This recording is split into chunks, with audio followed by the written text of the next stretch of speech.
इस संसार में हम इंसानों के पास एक ऐसी शक्ति है जो किसी भी अन्य जीव के पास नहीं है, और वह है हमारे बोलने की कला।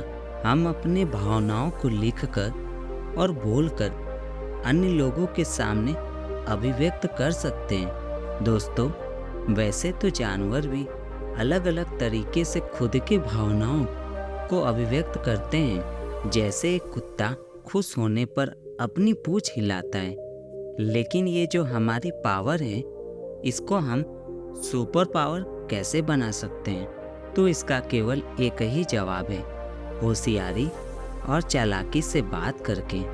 नमस्कार दोस्तों, तो आज की कहानी इसी टॉपिक पर आधारित है कि कैसे चालाकी से बात करके एक गरीब ने एक राजा को अपना सामान बेच दिया।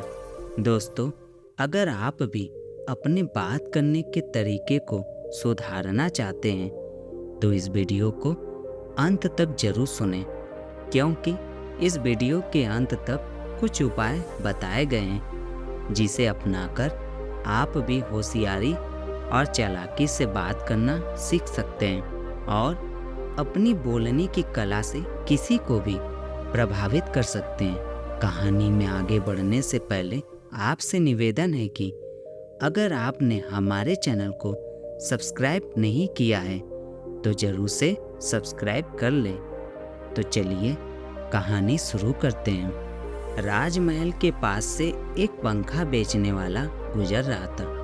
वह बहुत जोर से चिल्ला रहा था कि ऐसे अनूठे पंखे कभी भी नहीं बने दुनिया में। सम्राट के पास दुनिया के सभी कोने के पंखे थे। उसने झांक कर नीचे देखा कि ऐसे अनूठे पंखे कौन ले आया। नीचे देखा, एक साधारण गरीब आदमी रोज पंखे बेचता था।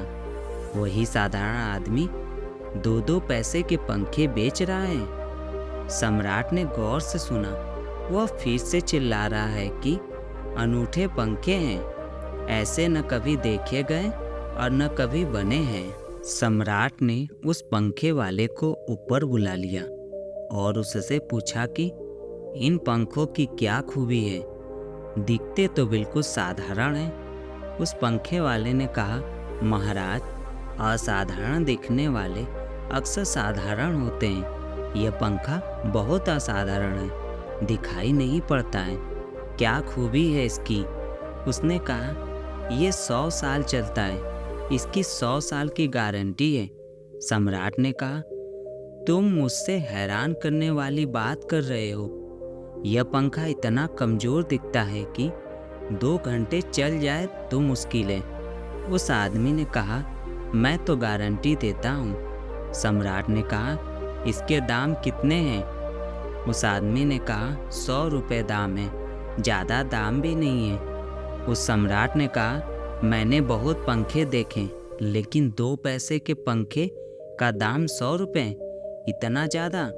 तुम मुझे धोखा देना चाहते हो? अभी मैं तुम्हें फांसी लगवा दूंगा। उस आदमी ने कहा, उसकी चिंता मत करिए, रोज आपके महल के नीचे से गुजरता हूँ। जिस दिन पंखा टूट जाए मुझे बुला लीजिएगा, और रुपए चाहे तो अभी मत दीजिए, बाद में भी दे सकते हैं। लेकिन मैं गरीब आदमी हूँ और मेरा कोई भरोसा नहीं कि कब मर जाऊँ। आपका भी कोई भरोसा नहीं कि कब मर जाए, इसलिए पंखे का पैसा अभी ही देना होगा। राजा ने वह पंखा खरीद लिया। 2-4 दिन में ही पंखे की डंडी बाहर निकल गई। 7वें दिन तो वह बिल्कुल मुर्दा हो गया। सम्राट ने 7वें दिन उस पंखे वाले को बुलवाया। सम्राट ने कहा, यह टूटा हुआ पंखा पड़ा है, 7 दिन में ही इसकी यह गति हो गई। तुम कहते थे 100 वर्ष चलेगा। उस आदमी ने कहा कि मालूम होता है आपको पंखा जलना नहीं आता है। पंखा तो 100 वर्ष ही चलता, इसकी 100% की गारंटी है। फिर उस आदमी ने सम्राट से कहा कि कृपा कर इसे झल कर दिखाइए, उससे मैं समझ जाऊंगा। महाराज ने पंखा झल कर दिखाया। वह आदमी हंसा और उसने कहा, बस गड़बड़ हो गई, ये पंखा झलने का ढंग नहीं है। यह पंखा तो 100 साल चलता, लेकिन आपने गलत ढंग से झला, इसलिए टूट गया। मैं आपसे कहता हूँ कि पंखा पकड़िए और अपने सिर को हिलाइए। पंखा 100 वर्ष चलेगा, आप समाप्त हो जाएंगे, लेकिन पंखा बचा रह जाएगा। पंखा गलत नहीं है, आपके झलने का ढंग गलत है। दोस्तों, तो आपने देखा कि कैसे गरीब पंखा बेचने वाले व्यक्ति ने अपने वाकपटुता से कैसे राजा को अपना पंखा लेने के लिए मजबूर कर दिया। ये होती है बात करने की शक्ति, जिससे किसी भी व्यक्ति को प्रभावित कर उसे अपने वश में किया जा सकता है। इसी बोलने की कला से आचार्य चाणक्य ने एक आम लड़के चंद्रगुप्त को मगध का राजा बना दिया और अपनी बेइज्जती का बदला लिया। अंग्रेजों ने भी अपने चालाकी से फूट डालो राज करो का खेल खेलकर पूरे देश को गुलाम बना दिया। गांधी जी ने चालाकी से बात करके देश की आज़ादी में अपना योगदान दिया और अंग्रेजों को देश से उखाड़ फेंका।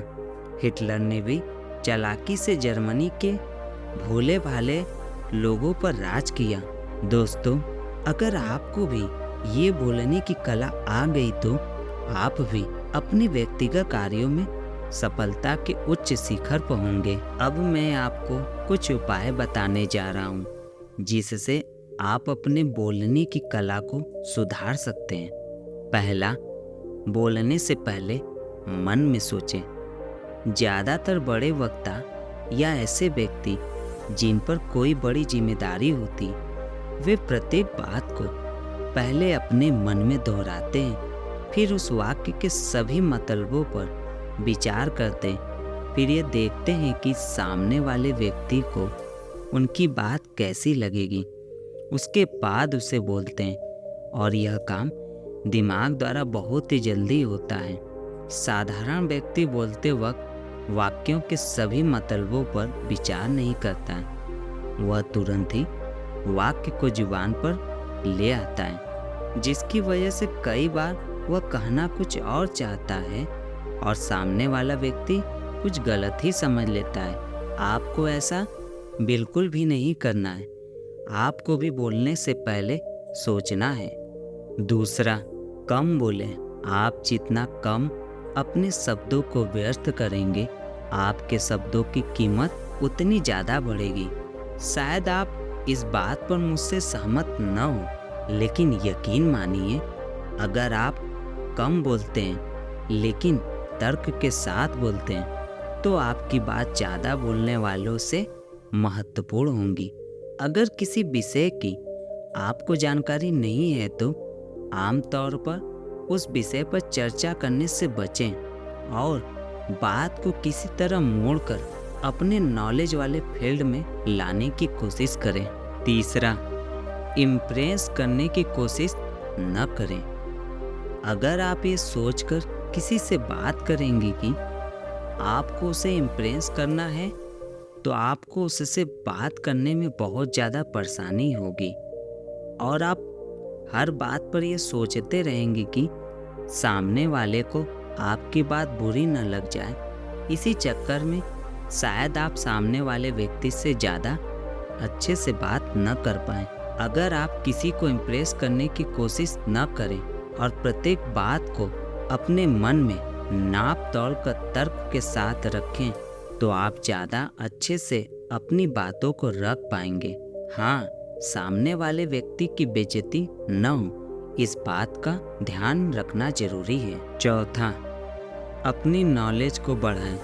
अगर आप दिमागदार लोगों को इम्प्रेस करना चाहते हैं तो आपको अपनी नॉलेज को हमेशा बढ़ाते रहना पड़ेगा और आपको ज़्यादा से ज़्यादा तर्कपूर्ण बात करनी होगी।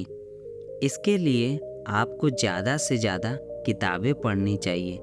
अगर आप अपने आप में कुछ नहीं हैं तो आपके द्वारा बताई गई महत्वपूर्ण बातों में भी कोई दिलचस्पी नहीं दिखाएगा, क्योंकि भिखारी से अमीर बनने के तरीके कोई नहीं जानना चाहता है। आप अपने जीवन में जितने ज़्यादा सफल होंगे, आपकी बातों को लोग उतना ज़्यादा पसंद करेंगे और आपको फॉलो करेंगे। 5वां, अपनी बात की वैल्यू बना कर रखें। अगर आप किसी को कोई वादा करते हैं और उसे पूरा नहीं करते, तो उस व्यक्ति के मन में आपके लिए अच्छी इमेज नहीं बनती।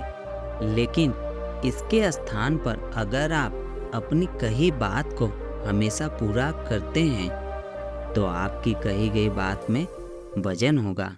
6वां, अपनी शारीरिक क्षमता को बढ़ाएं।